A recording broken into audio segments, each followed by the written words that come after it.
for who you are. We just celebrate you for your goodness, your mercy, for your kindness, and your love. I thank you for this time that we have together to share with one another and to glean and to grow.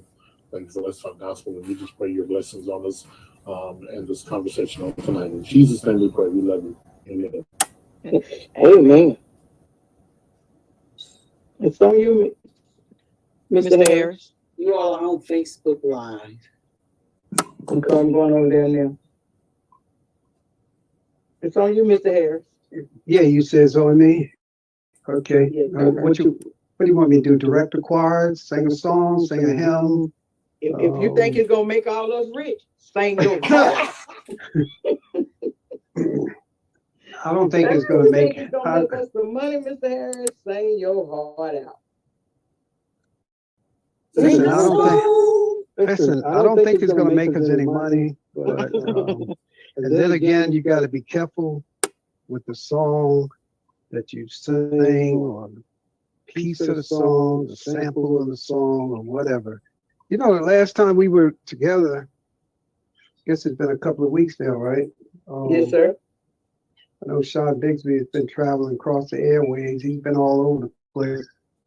Want to say hello to him and everybody else is on the call this evening. And I would like to say, Sean, if I had known you were stranded down there in Raleigh, I would have sent the plane for you. But since we didn't have Atlanta. Atlanta. Oh, Well, yeah, that's okay. Yeah, I would have sent the plane. I know you got one on standby. I already waiting on you. I know you Yeah, do. but it's all good. I'm sure you made it home in time.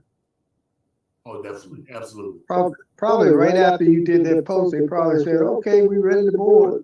Oh, no, it was a good 3-4 miles. I didn't leave Atlanta until about 1:50 that morning. Got home around about 3:45 in the morning. Oh, okay. Sunday morning. So, And I hope, the joys of what we do. The joys of what we do. well, as long as you enjoy it, you had a great time, you did well. That's what it's all about. I see Corey's on here with us as well. He was on the boat. What, Corey? You was on the boat, wasn't you? Was that you? Yes, it was. Yes, it was. And Yeah, he was on the cruise. yeah, I had a great time. So you back? So what was that? A jazz cruise? Nah, that was actually a Carnival Vista, and Oh, okay. and so that was my first international trip. Finally going to the Caribbean. I have dreamed about it for a long time. So finally, it just finally manifested. By having a relationship, just having friends in different places. And so I really had a blast. Like I said, that was my first one. We went to Jamaica first, Cayman Island second, and then closed it out. We went to Cozumel third. So I'm still kind of on cloud nine for being there. I wanted to do a little something different rather than just do my normal monotony. So. Well, glad you had a great time too. I see all of y'all were world traveling. No wonder we haven't been talking in a while because Gwen has been flying back and forth, to Atlanta, and Sean has been, he's been up in the air, and then you on the water. Okay. Well, the rest of us, yes. For one, I was, of course, y'all know, whenever I go somewhere, I'm always watching and looking at the things. And I was also thinking, for a cruise ship, for one, I kind of threw a question at them. I said, why don't you have like a Sunday church or like a gospel day? And I kind of threw that at them as well as I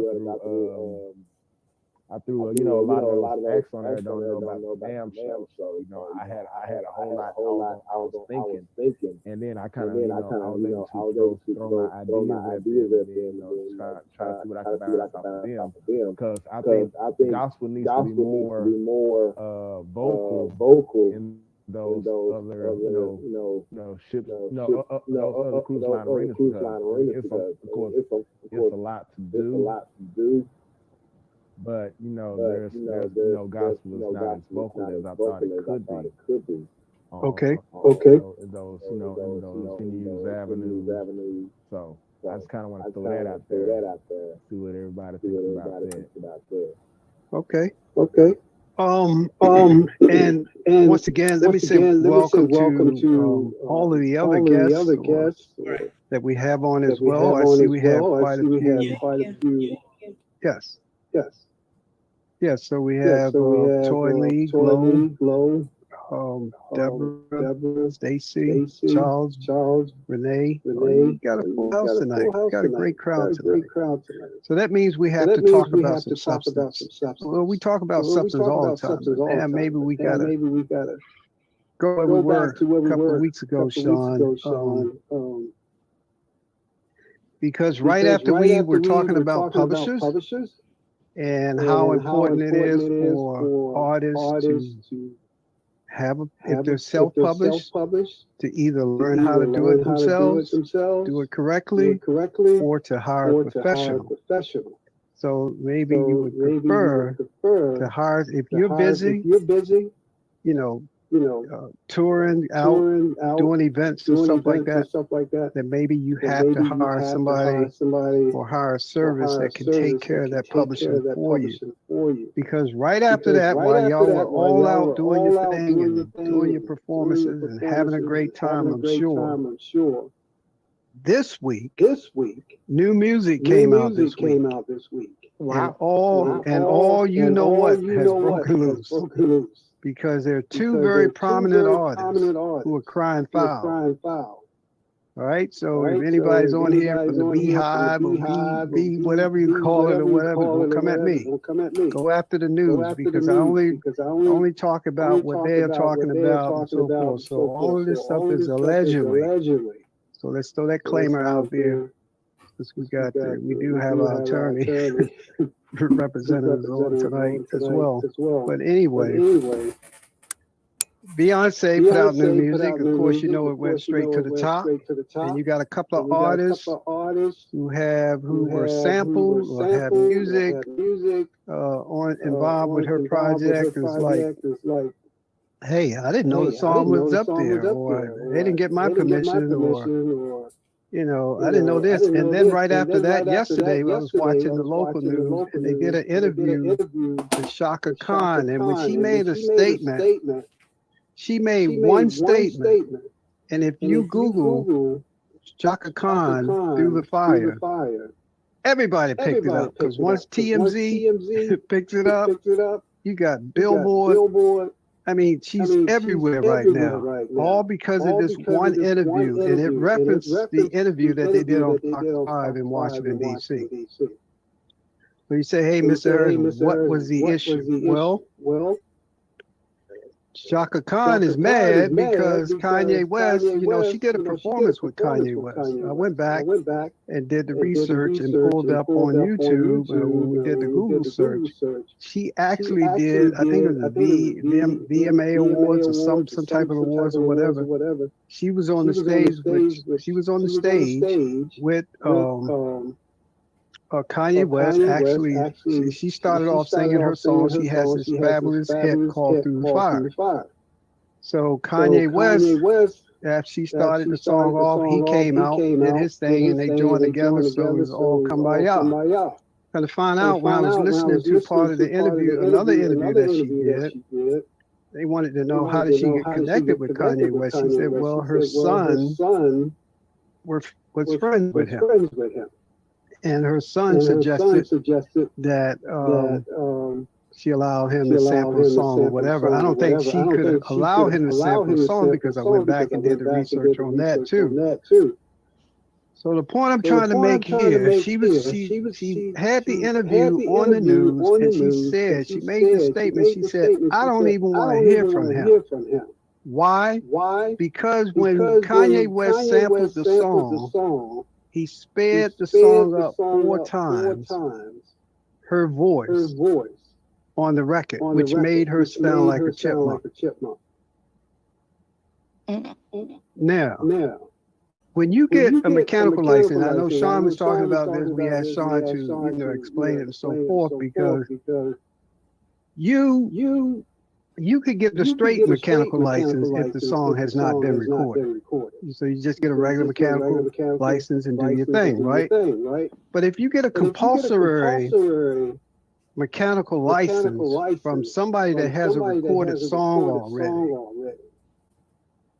those stipulations in that compulsory license indicate that you are not to do or stray away too far from the original intent of the song. So you can't, technically, you can't make her sound like a chipmunk by speeding the song up 4 times. So she said, I don't even want to hear from her, regardless of what money is involved. Well, come to find out, when you do the research, she didn't even write the song. The song is written by a guy named David Foster, who's a producer. I don't think it's not the same David. I think that, there's a gospel David too. I don't know if his last name is Foster too, but this guy, David Foster, is a Canadian.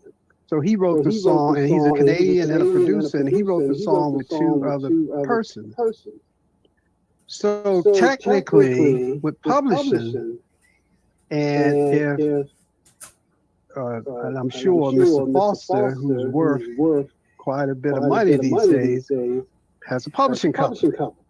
So if Kanye West wanted to do the song, or do a compulsory license or any type of mechanical license, all he has to do is go to David Foster's publishing company. He don't even have to bother with Chaka Khan. But she's mad because the way he changed the song made her sound like a chipmunk. But so it is allegedly, David is probably not mad because he got paid. So I'm going to throw that out there, and I'll let Sean chime in on that. And then anybody else that wants to ask anything about it, you're free to do that. But I just want you to understand, when you're talking about self-publishing, your administrator has to do their job. So she made all of this news in this interview, and she didn't even write the song. Now, it is possible that they may have cut her in, and Sean could better explain this than me. They may have cut her in on the deal because she's a vocalist, so she's singing the song, but she's going to get performance royalties because all she does is sing the song. And that's something that a lot of maybe gospel artists need to understand. And that is, for the most part, a lot of artists or gospel artists may be singing these songs, but they're not writing these songs. So they really don't have any control.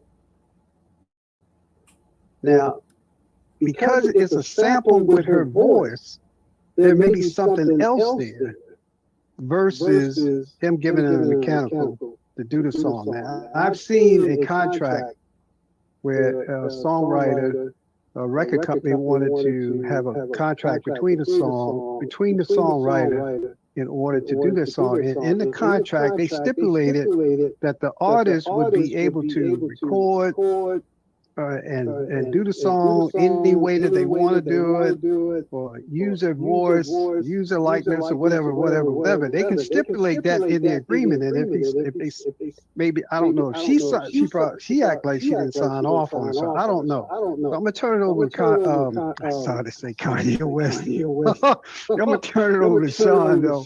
I know Sean said, "Hey, I'll take his money." Well, go ahead, Sean, help us out here. Well, I mean, Mr. Harris, you're actually going down the right path. Sybil, I don't even know if you can come off mute or whatever. Maybe more guidance, especially as far as legal ramifications are concerned. One thing that, of course, has been, all this has been in the news here recently over the past, week and a half, 2 weeks, concerning, you're educating me on the Kanye West situation, but I've been following the Twinkie Clark's, Beyonce sample, as well as today was reported the singer Kelly, who had a song several years ago called Milkshake. I didn't realize that was also used in one of Beyonce's tracks. And because she made a stink about it, Beyonce scratched it. Now, the interesting thing about it was, same thing as the Kanye West situation, Kelly didn't write that song. And so Beyonce, instead of Beyonce had gone through the appropriate channels, but instead of having her brand and her name defamed by this artist, she said, okay, that's fine. You won't get paid off of it. I'll just scratch it anyway. So nobody will get anything. So I can scratch the whole song. And so to your point, Ms. Harris, it is so important that we understand when we've created an intellectual property, created an IP, we have so many rights to it, and how it can go beyond just the realm of what we may be doing with it on our record. But it can live years and years and years beyond. Of course, Twinkie. I don't know when Twinkie getting paid or if she got paid already. But her video posted an IG video today where she's in Aruba. I'm not saying that she's already got enough money. I'm just saying she's in Aruba enjoying herself. So I think it's so important that we as artists, those of us who write songs, that we understand what our property is able to do for us. And so even going back to talking about administrating over it, I'm going to have to really do some research to really understand how sampling works. I don't have a full grasp of how sampling works and who gets paid when a sample is done. Is it those artists that is there performance rights royalty in the sampling? Is that included in the sample? I'm not sure how that all I'm sure the writer, creator of the song, creator of the sample is going to be paid. I know that for sure. But how anybody else gets paid off of that, I'm not sure. I don't even know necessarily how that breakdown works. But I just think it's very interesting that we find ourselves back here having the same conversation about the rights of the publisher. It is so important that if you are a publisher or if you are a writer, don't leave money on the table. Create you a publishing company, administrate over your publishing until it's large enough to where you can pay someone else to administrate over it. So, for example, I'm quite sure that Twinkie was probably just told, hey, Beyonce's using one of your older songs on her record. And Twinkie probably just went and got the check. The reason I say that is knowing the history of the Clark sisters, knowing the history of Twinkie Clark, just a little bit. I'm not sure if she would have signed off knowing what the song was actually going to be. That's a whole nother subject, a whole nother conversation. I'm not sure that she would have signed off on Beyonce using it for that particular song, had she known what the lyrical content of said song was going to be. I could be wrong. I could be wrong. I could be wrong, but I just, in my mind, I'm thinking she could not have known what the song was actually going to be and what the song was actually going to say on top of the sample of In Thy Holy Wheel. I think it's very interesting. But I said all of that to say Twinkie probably has a publishing clearinghouse, or she probably has someone or an entity that handles and disseminates the publishing. It takes care of that you will go to them, kind of like a hairy fox, but you would go to this particular company and say, hey, we want to use such and such, we want to use this song, and they work the deal, and it is what it is. But of course, she has enough music and enough history and enough catalog to where she does not have to administrate over it herself. If you're an indie artist and you only got 10 songs, you don't need that. You need to make sure that you're being accountable for your 10 songs, know where those 10 songs are, be able to administrate over all of those publishing splits and all of that kind of stuff, so you'll know what to do and what to ask for and what you're entitled to. Absolutely. And in reference to, you said you did not know how the sampling works in reference to an artist, the performing artist. But I know the contract that I saw that the gentleman ran past his attorney, and then he also sent me a copy. Because he was the songwriter, You sent him to. You had him to reach out to me. I think. If we're talking Yeah, about okay, yeah, we're okay. talking about Michael Hill. Yeah, we had a great conversation. Right. And So you, yes, right. I think there's some things there's some things in the language of that contract Right. that I would have been interested. I was not able to see the contract, but I would definitely have been because now in hip hop music, sampling is the rage. Right. You know, Right. it's part of everyday life. But I don't want to just say hip hop, but in a lot of other styles of music, we don't do a lot of sampling in gospel. That's not typically what we do. But in other styles of music, there's a lot of sampling that goes on. And so, and I would definitely be interested to see the language of that contract, just to see how they word certain things and what things are said. Right. And you know, we probably could follow up with him on that so he can, check back in with you because you was very helpful. And he did get the attorney to do whatever's necessary as well. But one of the key things that you hit on a few minutes ago, you said you didn't know how the sampling of the vocals or whatever worked on that project. In this particular contract that he had, they wasn't so much worried about the group that was singing on it, because it was a choir in the church or whatever, but it wasn't concerned. They was concerned. All they wanted to do was have an agreement between the songwriter and the artist for the sample, to sample the song, and that was it.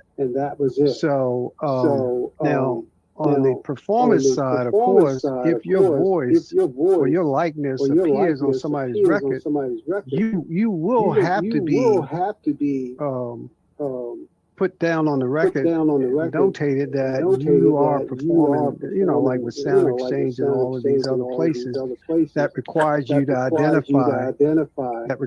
to identify all of the performers, the background singers, lead singers, and so forth. So you would have to be identified on there to receive a portion of that royalty. But on the publishing side, it's really strictly between the songwriter or the songwriters. Okay, so but also it's my understanding that the song that Chaka Khan and Kanye West, initially the song was written as an instrumental before it was written, before the vocals and all that other stuff was put to it, according to the research and the history that I read. So Anybody else have any comments, or you want to ask any questions in reference to what we're talking about? We're talking about publishing. We're talking about self-publishing. We're talking about having a professional organization do it for you. But just like Sean, just like you said, Sean, what was did you know this name song that Twinkie that they used? Yeah, the song was the original song was called "In Thy Holy Will." Oh, okay. Because also on oh man, I can't call the name right now. I can't call the name right now, but also there's another artist. You went through our program too. I'll come up with a name in a few minutes. But there's another artist that did a song, Church Girl. She has a song called Church Girl, and I think Church Girl is a song that Beyonce had on their album as well. But of course, that may be a different song or whatever. And then they were talking about, questioning the meaning of, Church Girl and all this other stuff. So, and then there's another point that they brought out with this songwriting thing that I think we need to put out there on the table as well. They're saying allegedly your artist Lizzo and Beyonce had to go back and clean up a particular word in their lyrics. You got to be careful when you're writing these songs. Like the point I'm trying to make here is you got to be careful when you're writing these songs because a couple of organizations that represent special needs people It's like I have a special needs son as well, but I never paid any attention to the word that they asked to be taken out of the song. So Lizzo had to go out and take a word out of her song, and Beyonce had to take a word since she was going to take the word out of her song or whatever. So all this back and forth. See, when you're on to doing something great, everybody comes out of the woodwork. So that's why you gotta try to make sure your metadata and your words and all that stuff is up to par, because the words that they were using is a word that's reflective of, like my special needs son, sometimes he has spasms in his leg. So he tenses up and he can't, and it's hard for him to walk. And sometimes you have to hold his hand when he's walking and so forth. And that's because of the medical condition that he has to deal with. So that particular word in these songs reference disabled people. And so they said, like Sean said a few minutes ago, when the artist decided not to use a particular song, they just, took the milkshake song out or whatever it was. And then in reference to this wording in a particular song that they had, she decided to change that, take that word out or whatever. So she made the accommodation. So what say you? I see a lot of artists, representatives on the call tonight, and I know the people over in Facebook. What do you say? Talk to us. Open your mic. They can open their mics, right, Sean? Or Silver, are you doing a lot of communications on the text? Okay. So, anybody has any questions or want to make any comments? I saw Tori Lee shaking her head a few minutes ago. She was affirming something. I didn't know if she wanted to have something to say. I was saying that a lot back then. Good evening to you, first of all. Yes, Everyone good on the evening. panel and everyone at Tiffany. Hi. I'm driving in the dark. I just had to put some gas in my car. That I could hear. I couldn't hear, so I just logged back out and logged back in.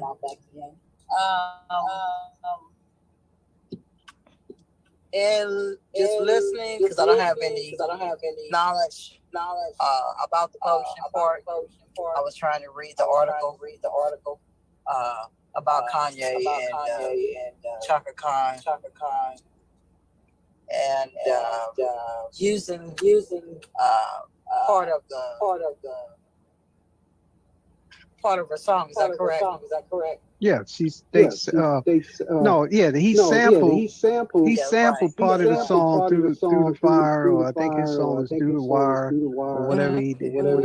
And when he sampled the song, he sped the song up. Like a DJ, when DJs they have dance parties and stuff like that. DJ will, they would scratch the song, speed it up, and do all kinds of things within the beats or whatever. Well, he did that 4 times her normal speed, and she said it made her sound like a chipmunk. So she said, I don't have nothing to say to him, and she used some other colorful words or whatever, and so now it's splashed all over the news. So I'm just hoping that the artists and everybody in this on Let's Talk Gospel tonight will get something from that. We're not basically just telling you, giving you the roadmap on how to do publishing and self-publishing. We're just hoping that you get something from this, because it's a learning experience. Well, did he give permission to do that first? That I don't know, but I'm sure he did, because they would have issued a cease and desist. Sean, if you want to, because first of all, this was because it's a compulsory type sample situation, which means that any artist on here can record anity else's song if it's already out. If it's already, been recorded, put out there in the music space. You can do it. But what you can't do is change the intent or the original intent or the flavor of what the song was supposed to be. that's when the writer, the songwriter can, or the publisher or whatever can come back at you and say, hey, wait a minute. We don't want this. You messing things up. So they issue a cease and desist. So they've never done that. So never done that. So that kind of tells me that they probably went through the publisher and he okayed it. But her issue is not, Mr. Harris. Her issue is not. Her issue, according to the articles I read, is not about his use of the song. It's the use of altering her voice. Right. Which she legally has a right to control her voice. Right. Right. But she said, but yeah, and that I agree with you, Civil. I'm with you 100% on that. And I understand, right? Her grievance was not that he didn't have permission, because they did sing together on the stage and all this other stuff. So they did have, somehow there was some permission.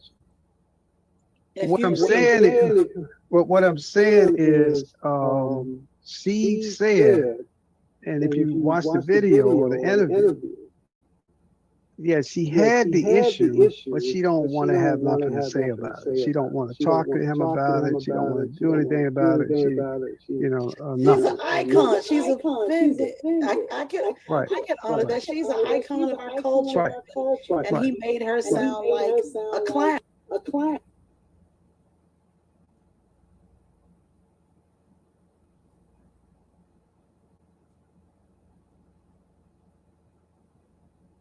To her. That's what it sounds like. I'm sure in her ears as an icon. He did what he does. He does what he did. He did what he does.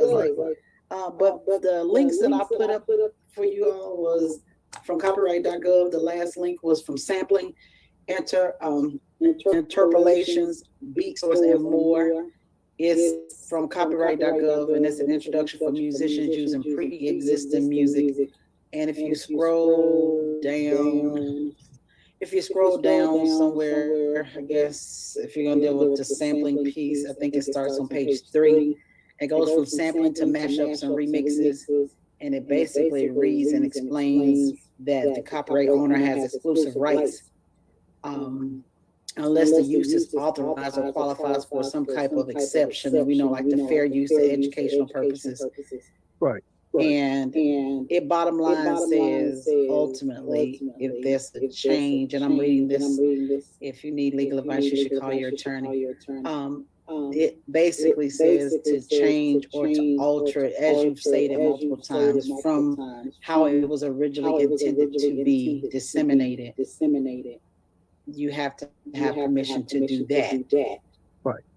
So I guess the bigger lesson is, I don't know if it's a lesson. This is big people problems that I think that we can learn from. But what Kanye did is just some of what Kanye does, and I guess her discontentment to me from reading multiple articles, and I didn't see the interview, so I just read the article, is the fact that he made her voice sound like a chipmunk. Right. Like that was her verbatim word. I didn't intend to sound like a chipmunk. Right. And I get that. And I'm with you on that. She's more offended because she sounded like a chipmunk than she has any type of position about him using the song or the music. Now, just to highlight one point that you made, you said it's sort of like a big person type problem. But I think what we can glean from this is that if you are an artist, you should be, you go in the studio, before you go in the studio or before you hash out and record anything, you should have agreements in place as to what you are, what you own, what percentage you own, who owns what, whether or not all of those players in the studio are there for hire. If you brought in 10 people to record with you, and you say, hey, I'm just hiring all 10 people, I'm going to pay them $50 a piece. I'm just throwing this out there. I know you're going to pay them more than that. But if you're going to pay them $50 a piece, then you need to have all of that stuff documented. So when you pay them the $50, they leave the studio with the $50, and you don't have to worry about none of this. Yeah, You that's just one of the gotta- articles I posted too. Right, They right. talked about Yeah. go give them their advance. And That's right. The situation is over. Right. So you know, you determine whether or not you got them for hire, or now you're dealing with this producer, and you say, well, yeah, the producer, he wants me to pay him $500 per song, and he wants 15%, you know, he wants a 15% on each song or whatever. So now you're dealing with that. So you got to make sure all of that stuff is in place. So when you put out music, and when people come back and sample your music, then you know where you stand. It's like Sean was saying, doesn't matter how big your catalog is. You may have 5 songs, 10 songs, or whatever. But you have to have control of that creative content, because you create the content. You create, that's the first step in this building your music business foundation, is to create quality content. Because if you don't create quality content, you don't have these big person problems. That's There are true. no problems. I mean, because don't nobody want your song. Huh? No, I'm not trying to be funny. I'm just saying. So you got to create the quality.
Content. So that's where it all starts. But when you create it, like Sybil gave you the links to the copyright office and the sampler and all that other stuff. So when you create the content, now you have to register it. And you got to register the content, and you got to protect that content like it's, you know, like it's part of the family. So when this stuff comes up 20, 15, 20 years later, you know how to deal with it. Now, really, Sybil, I understand how Chaka Khan felt, because, you know, I love her music and everything. I really, you know, I understood how she felt. But the reason why she was doing that interview is because she's releasing new music. And you should not have this cloud. It may bring you good publicity, but you shouldn't have this cloud around the time period of releasing new music. Now, you know what? I like that, Mr. Harris. And y'all excuse me, I'm in work mode, and so I just don't want to be on the camera. And because I represent too many brands, I have to be careful not to put myself on Facebook intentionally looking like I'm not going to. I agree with you, Mr. Harris, 100%. The bigger thing is we have to be careful not to cloud what's most important, because the truth is her new music didn't get the notoriety. As a result, this issue with Kanye that's what became trending, and that's what became the talk. Had she kept it around her new music, it may not have gotten as much publicity, but it would have stayed focused on the area that was the most important, keeping the main thing the main thing. And if she would have kept the main thing the main thing, she would not, in my opinion, in my observation, she would not have appeared to murder up the waters talking about Kanye West, because he took her spotlight. In my observation of reading the conversation, it became about Kanye, and so she didn't really get to say hey, or she said it, but that's not the clips that they took and disseminated all across the World Wide Web. Right, because everything disseminated, like you said, from that one clip, everybody picked it up.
And I'm like, well, why? How come everybody didn't pick up my record? But hey, that's just Right. so. I'm sorry. So, Mr. Casey Calvert, I normally am not giving out business advice on Let's Talk Gospel, because I believe that we have to hire people for help. But let me tell you something, everybody. In my business opinion, I never consult with my clients and tell them to do a DBA on anything. I don't know who's telling you all to do this or what their reasoning is, but you're setting yourself up to be put in a greater liability doing DBAs with Sybil Sloan doing business as. That's not good for protecting yourself, your family, or your assets long term. I would recommend that you possibly hire somebody to help you get that corrected, or if you can correct it yourself, just to reduce the level of exposure or of liability that comes to you and your personal family, your personal assets when you do DBAs in your own name. He's put that on Facebook, so I just wanted to throw that out. Okay. Well, everybody seemed to be, we must have caught everybody off guard. Any questions, comments from the managers? Facebook, you gonna read the comments? Go ahead, Gwen. You said when you're on Facebook.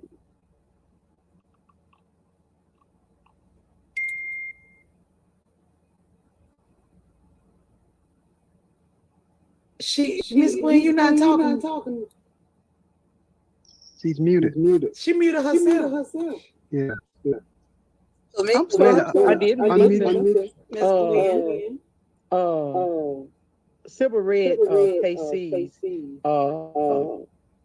Mr. Rich Christie, which is always on this call. I don't know why he's not on the Zoom version of it. Said that copyright Gov says that you need to document to claim that you need to document to claim that work. And then you need documentation from the owner. Them paying you can get an advance, but them paying you is not supportive enough to allow you to have the right, according to what's read here. And again, none of this is meant to be legal advice. If you need legal advice, you need to consult your attorney. He's basically saying what we said earlier. He's reiterating the number one, documentation is you need documentation based on copyright.gov, and he put the link up.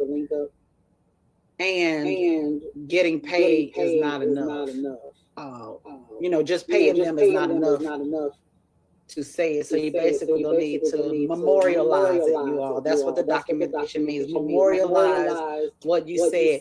And please make sure you hire somebody to memorialize things for you, because there are things that need to be in a contract that if you do not know, you will not put them in there. And when your contract is vague or ambiguous and you end up in court, you leave the judge or a mediator or arbitrator to be responsible for interpreting what they thought you meant. And that means that sometimes you can end up in a worse situation than you would have been had you hired them from the beginning. That makes sense. That makes absolute sense. Any other comments? That was it. I tried to go to all the shares, Miss Gwen, but I didn't see any comments.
On any of the other shares.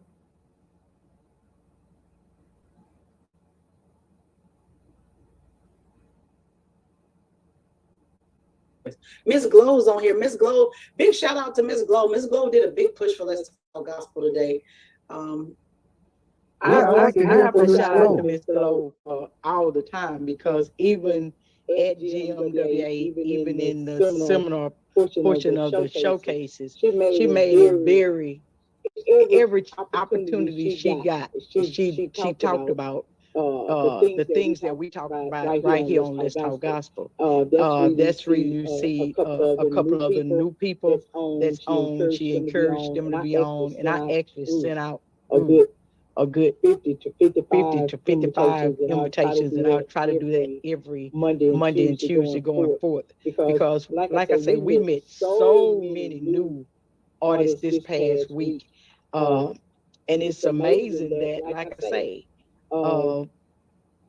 every year we do GMWA Quartet Division, we meet so many new artists. And this year, I know we met, we had at least 27, between 27 and 30 to actually register. Some sung and some didn't.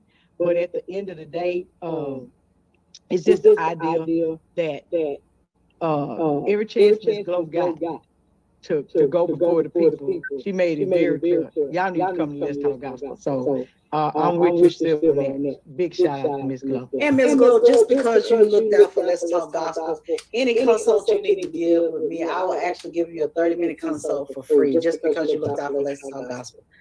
That's just the way that I'm going to show my love and appreciation for anybody to support Miss Gwen with integrity. And so I appreciate it.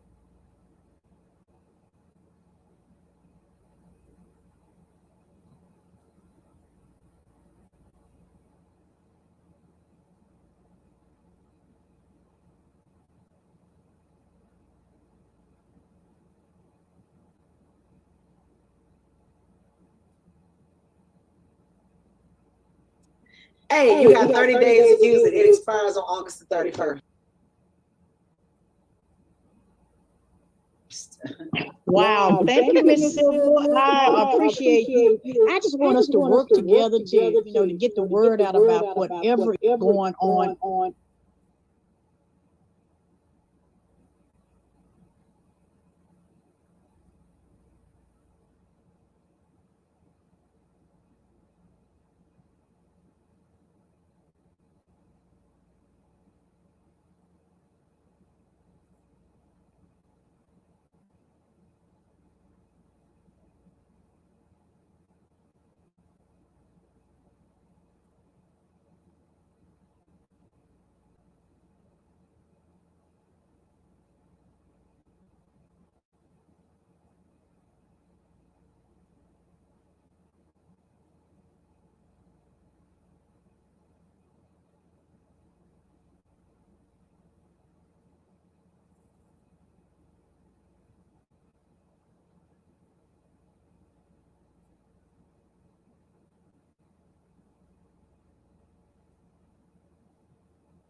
in the music industry. I know there's a lot of artists out that would love to know the information that that's shared here on Let's Talk Gospel. They're not connected, so they don't know to chime in on the on Tuesdays for the to get the information. So I would like to just continue to share that information with the artists so they'll get to know as well. And again,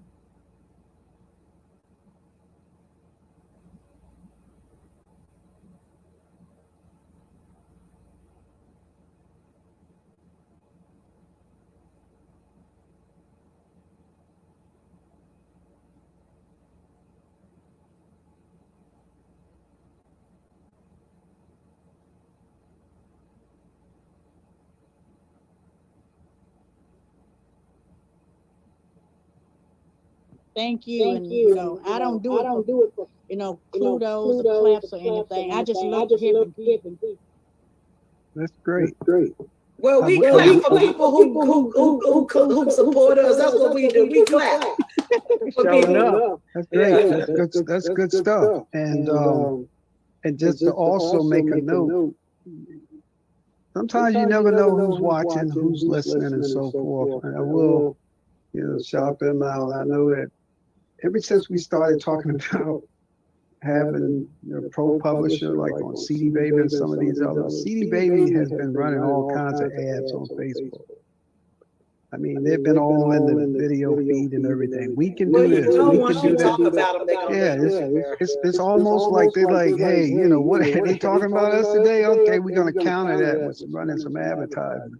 Now they said that they can get you placed in film, they can get you placed on Netflix and Amazon allegedly and all this other stuff. And I'm like, okay, do your thing.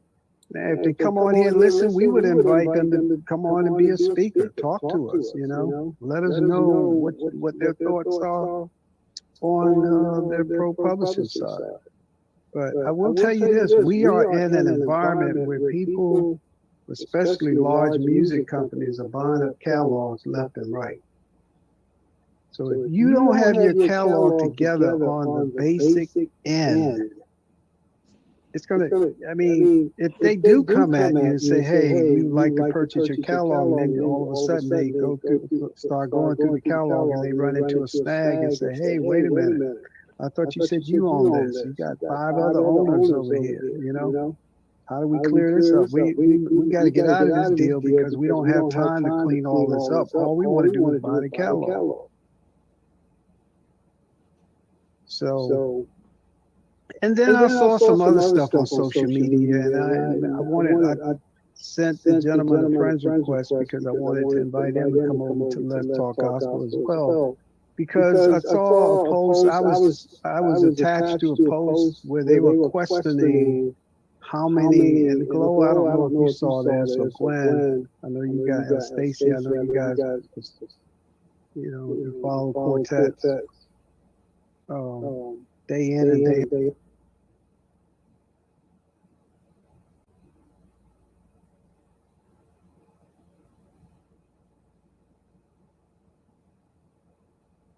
out. But they were talking about how many units that were sold by a particular artist. I mean, Mr. Lee.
Williams and them on one of their albums. And I'm like, okay, well, I wanted to find out how did they know how many units were sold? So that maybe have the discussion on whether it's real or not. But did you see that, Gwen, by any chance? Or were you I didn't tagged see in? it, but offline we'll talk about it, because I would like to read the article to actually see what they say the numbers are, and just being in quartet, we kind of know, because we in the industry, so we kind of know what we didn't heard, but my thing is depending on who was the Putting it distributing on, company. right. Yeah, that's I was going to mention that. Who To was put the it on, distributing company? yeah. Who was the distributing company prior to them going over to the other side, cashing that on the other side or whatever. But let me just throw this out here to some of the professionals who are on this call, and I know we're on social media. So is it necessary to post how many units a particular artist has sold on an album? It used to be. It's not. Well, it's not necessary It's not because necessarily on one hand, Mr. Harris, but it gave. if you're trying to clear up something, that's different. Now, I don't think it actually makes him who, some people say he is the number one artist in gospel, where you got some that say it was Joe Gun, you got some that say it was the Williams Brothers, you got some that say the Williams Brothers have more hits, the Joe Lagun's longevity was way longer than these. So you have these arguments. Do we have facts? No. But we hear this every day. Now, the reason why somebody probably put that out there, because they really trying to make what they say stick. That Lee Williams have sold more records than any quartet artist, in which I beg to differ. That's just my opinion. But it had the opposite effect though, Gwen, because it was. I wish I could share. I think y'all should discuss it offline, just for the sensitivity of the whole matter. I don't want anybody to be guided the wrong way because we're speculating on something that everybody doesn't have 100% proof for. And that's all of it is. That's when you start talking about that without facts, we all giving our opinion of it. So now why they did that, I would like to read the article though. That I would like to read. It's not an article. It's just supposed. It was on Facebook. Yeah. Okay. Mm-hmm. We will definitely. So you'll tell us who posted this, or just I'll share it. I'll go back and share it because I'm not online right now. But as we're talking to somebody else talking or whatever, I'll share it to you. Please do. The point. It's not an article. It was just a statement. Now I understand what you're saying, Mr. Harris. Yeah, it's just a statement that says, "Can you believe that this artist record only sold X amount of units?" That's all it says. Oh, so it sounds like they was trying to downplay him. I think today on Clubhouse they was having a conversation about one of the artists that came to the GMWA workshop. They had their CDs there, and whatever they gave out, whatever they sold, they went back and reported it. And they charted because they reported what they sold. And then they was talking about other artists, this, that, and other. I'm sorry, Stacey. I got the post. Go ahead and read it, because I would like to know too. Y'all know what it is. Yeah, I ain't gonna say it. I'm just gonna share it to y'all. I'll share it to y'all. Oh, you said it like that? Yeah, I'll share it. I wouldn't take stock in it, but I'm a person who works in the field where facts stand for themselves. So I will want to see the sound scan document. That's what I'm saying. Without the facts, and Call Mr. Bullard. If he feel like that day, feel good that day, he'll tell you what he saw. Yeah, but the only point I was trying to make was, is it necessary for an artist? We any of the artists that we consult with or whatever, I never would advise them to say, put the number of units that you sold up on social media. Okay. If you chart, then that's fine. You chart, let them figure it out what it takes to chart at top 10, top 15, or whatever. But I'm not going to say put X amount of units up and say, can you believe this is all they sold? You see what I mean? That's the only reason I brought that up. But if you look at the person who posted it, though, Mr. Harris. Well, I don't know I don't know the person, but I do like Stacy to go back and tell us.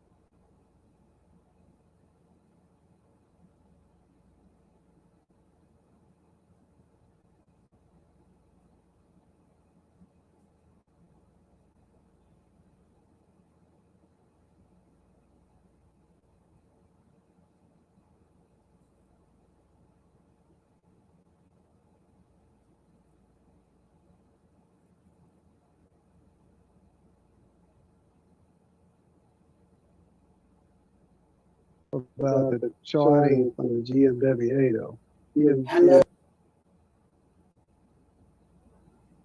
I know you want to tap into that. I ain't getting into that one. No, she didn't finish. I just wanted to see where this I don't was remember going. what artist it was because I was working at the time that I was listening.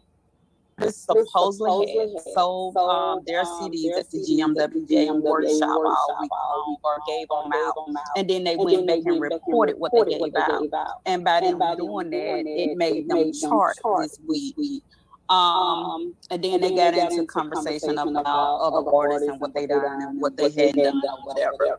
Okay, Stacey, hold on right there. The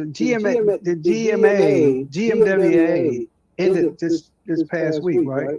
Friday. Right. I'm just stating what they said. Just stating so what they came out on the chart today. Today is Tuesday. You said they came out on the chart today? Yes, that's what they stated.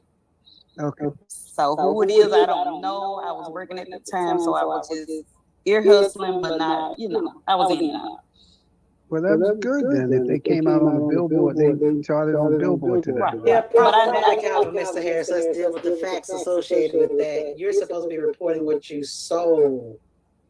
Right. But but as long as they got it in by Friday. Mr. Harris, you're missing my point. If you gave away 150 CDs, you ain't supposed to go report that.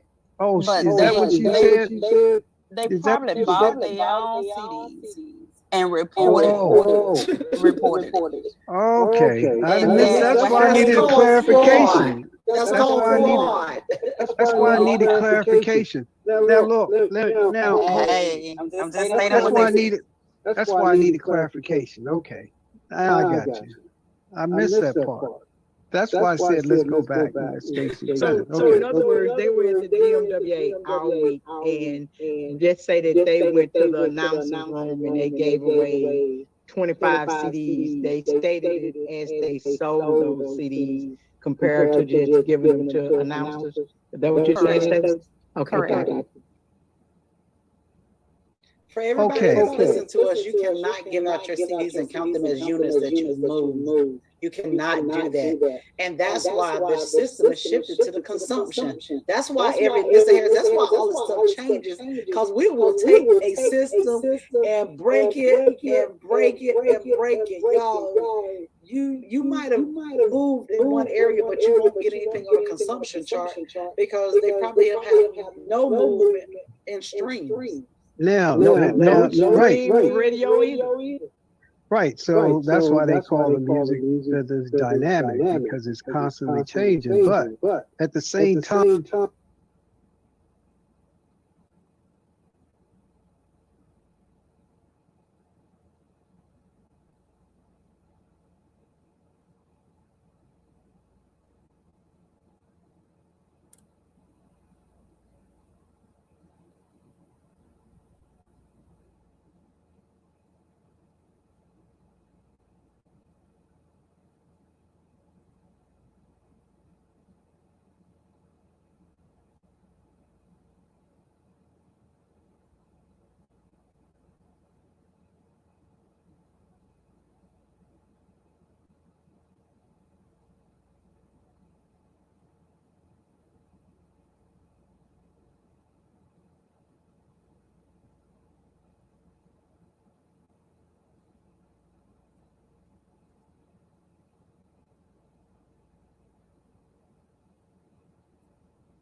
If they did that, the question is somebody had to sign off on it. Somebody had to sign off. You're right. Because the only way they can report is through that venue.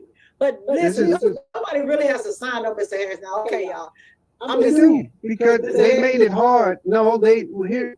I'm Gwen. I mean, Sybil. I don't want to get all mixed up. But look, the reason why I'm telling you, I'm kind of making sure that we have some of this stuff clarified is because they have to sign off on it, because I'm gonna tell you that venue has looked to, and maybe just not gospel, but some of these smaller genres of music, and said, hey, if you pass, and Gwen can verify this, I'm sure. If you pass over the 150 to 200 unit mark, okay, this is for the benefit of the managers and everybody on here that represent artists, or if you're an artist yourself. If you're going to report through that venue, when you go to these performances and you're at that table, get your assistant to take pictures.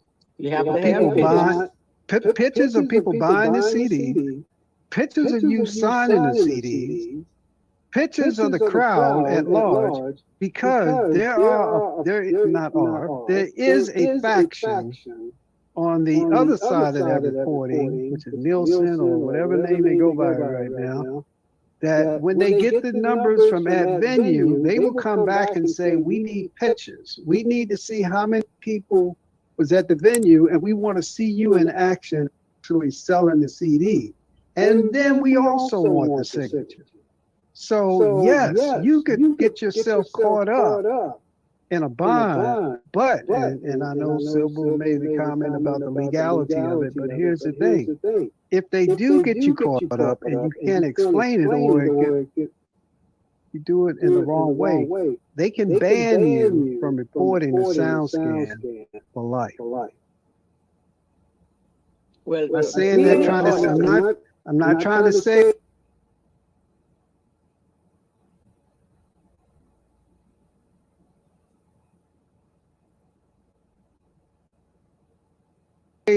say scare anybody. I'm just telling you, this is what they will do.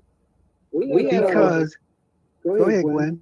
We had an artist that me and Mr. Harris was working with, and he was hitting the charts every week. And then they came back and made him start taking pictures. They wanted him to show pictures of the table set up. They wanted him to show pictures of him actually selling the CDs.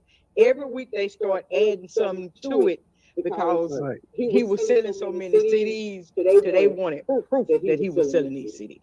And I tried to get that historically, like for your situation with the claim, but historically, these people who are hitting these one-hit wonders, they're not doing what your client was doing. They're not hitting.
Hitting the charts every week.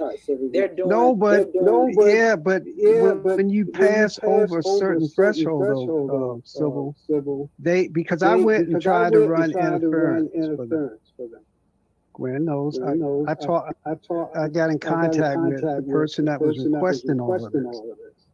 And we found out that when you cross a certain threshold, this is what they want. They're the ones doing the counting. I said, are you only doing this because of who this is? No, this is our policy. This is what we do, blah, blah, blah, blah, blah, blah. Okay, we'll make it work. We'll do whatever you need us to do.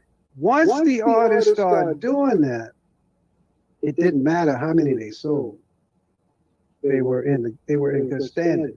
So I would say, Stacey, maybe you did not observe who that was or who did this or whatever, but it's just my hope. And if they charted, there's a certain threshold that they had to cross in order to do that. They may have let them slide this time around, but the next time around, they probably don't want that documentation. Any questions, comments, statements? At venue has all been your friend. They're still your friend. They will report for you, but it's who's on the receiving end after at venue, which is Nielsen Soundscape. Right. That's who you got to at be. venue is kind, but it's past once you get past them because they'll let you email something.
And that person would just respond and say they were at this event, and you make it past.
past that gatekeeper, then you got to get past the next gatekeeper. Right, and then they add, and then you got to keep in mind if you wait till Friday, which is the deadline, which is after 12 o'clock on Friday, SoundScan may send you an email between 12 and 4:30 on Friday. If you don't respond, you won't get counted for the weekend. So evidently, whatever they did, they got through. That's all I can say. Yeah, you don't have to name them. We're not concerned about that. We're just saying for the benefit of everybody else on Let's Talk Gospel this evening, it is imperative that you follow the system. And they probably did take pictures with people.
That would be logical.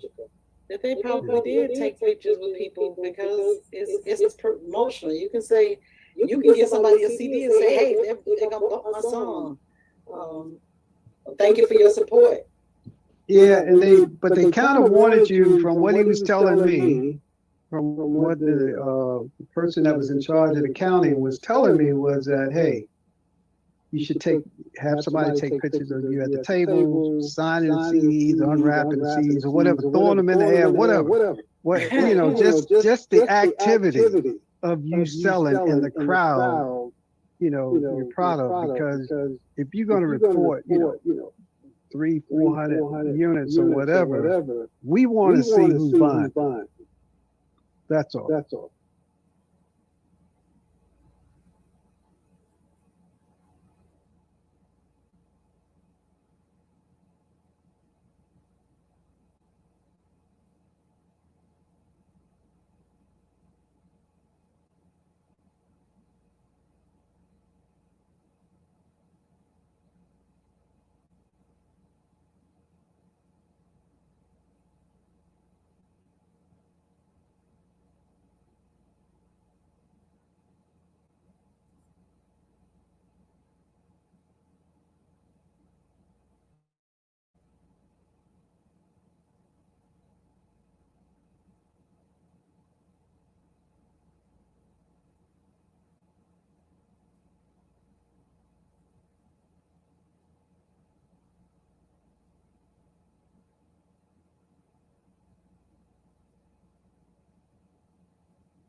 Document.